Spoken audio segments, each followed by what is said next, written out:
ഭൂമിയിലുള്ളതല്ല, ഉയരത്തിലുള്ളത് തന്നെ ചിന്തിപ്പിൻ. അപ്പം നമ്മൾ യെശയ്യാവിനകത്ത് ഒരു വചനം പഠിച്ചാണല്ലോ, എൻ്റെ വിചാരങ്ങൾ നിങ്ങളുടെ വിചാരങ്ങളല്ല, എൻ്റെ വഴികൾ നിങ്ങളുടെ വഴികളും അല്ല. ആകാശം ഭൂമിക്ക് മീതെ ഉയർന്നിരിക്കുന്ന പോലെ എൻ്റെ വിചാരങ്ങൾ നിങ്ങളുടെ വിചാരങ്ങളിൽ നിന്നും എൻ്റെ വഴികൾ നിങ്ങളുടെ വഴികളിൽ നിന്നും ഉയർന്നിരിക്കുന്നു. അപ്പോൾ നോക്ക്, പിന്നെ അങ്ങനെയാണെങ്കിൽ സിമ്പിളാണ്. അങ്ങനെയാണെങ്കിൽ ഞാൻ എങ്ങോട്ടാ പോകുന്നത് എന്നുള്ളതിനെ പറ്റി ചിന്തിക്കണം. ഇപ്പം നമുക്ക് അറിവില്ലാത്തൊരു കാര്യം, ഇപ്പം സാർ നാളെ കുഞ്ഞുങ്ങളെല്ലാം സ്വിറ്റ്സർലൻഡിലോട്ട് വിളിക്കുക. സാർ പപ്പ സ്വിറ്റ്സർലൻഡിലോട്ട്. അപ്പോൾ സ്വിറ്റ്സർലൻഡിനെ പറ്റി നമുക്കൊരു അറിവേ ഉള്ളൂ, കണ്ടിട്ടില്ല. അപ്പോൾ സ്വിറ്റ്സർലൻഡിൽ പോകണമെങ്കിൽ എന്ത് ചെയ്യണം? നമ്മളിപ്പം യൂട്യൂബും ഒത്തിരി സെർച്ച് ചെയ്തൊക്കെ എടുക്കാൻ പറ്റും, ഗൂഗിൾ. അപ്പോൾ നമ്മളതെല്ലാം സെർച്ച് ചെയ്ത് പഠിക്കും. സ്വിറ്റ്സർലൻഡിൽ പോയാൽ എങ്ങനെ ജീവിക്കേണ്ടത്, അവിടുത്തെ തണുപ്പ് എങ്ങനെയുണ്ട്, കാലാവസ്ഥ എങ്ങനെയുണ്ട്, അല്ലേ? അപ്പം നമ്മൾ എങ്ങോട്ടാണ് പോകാൻ തീരുമാനിച്ചത്, നമ്മൾ ദേശം കണ്ടിട്ടില്ല. പക്ഷെ ആ ദേശത്തെ പറ്റി നമ്മൾ ഇവിടെ വെച്ച് പഠിക്കുക.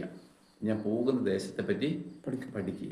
പക്ഷേ സ്നാനമേറ്റ ആത്മാവിനെ പ്രാപിച്ച ഒരു വ്യക്തിക്ക് മാത്രമേ ഇത് അന്വേഷിക്കാൻ സ്വാഭാവികമായിട്ടും അന്വേഷിക്കാൻ മനസ്സുള്ളൂ. അല്ലാതെ എങ്ങനെ നമ്മൾ അന്വേഷിക്കുന്നത്?